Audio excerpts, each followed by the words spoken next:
High ସାଙ୍ଗମାନେ, ନମସ୍କାର, ଜୟ ଜଗନ୍ନାଥ। ସାଙ୍ଗମାନେ ଗୋଟେ କଥା ମନେ ରଖିଥାନ୍ତୁ, ଯଦି କେତେବେଳେ ନିଜକୁ ଏକଲା ଫିଲ୍ କରୁଛନ୍ତି, କଷ୍ଟ ଲାଗୁଛି, ଡିପ୍ରେସନ୍ ଅଛନ୍ତି, ସେତେବେଳେ କାହାକୁ କିଛି ନ କହି ଚୁପଚାପ ଗୋଟେ ରୁମ୍ରେ ବସି ପଡ଼ନ୍ତୁ। 10ରୁ 15 ମିନିଟ୍ ବସି ପଡ଼ନ୍ତୁ, ଦେଖିବେ ବହୁତ ରିଲାକ୍ସେସନ୍ ଲାଗିବ। କାହାର ଆବଶ୍ୟକ ସେତେବେଳେ ପଡ଼ିବନି।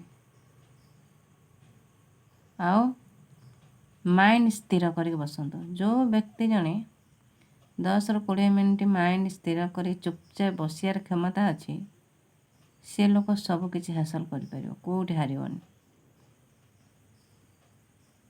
ଆମେ ତ ନିଜେ 5 ମିନିଟ୍ ମାଇଣ୍ଡକି ସ୍ଥିର କରି ବସି ପାରୁନାହାନ୍ତି। ବସିଲେ ବି ମାଇଣ୍ଡ ତାର ଖେଳୁଥିବ ତା ହିସାବରେ। ଆଜି ଜଣେ ବ୍ୟକ୍ତି ମୋତେ ପଚାରିଲେ କି, ଭଉଣୀ ଆପଣଙ୍କ ଭିଡ଼ିଓ ଗୁଡ଼ା ଭଲ ଲାଗୁଛି, ତେଣୁ ଏତେ ଦୁଃଖଦ କ'ଣ? ଆପଣ ଭିତରୁ କେତେ ମାତ୍ରାରେ ଭାଙ୍ଗି ପଡ଼ିଛନ୍ତି?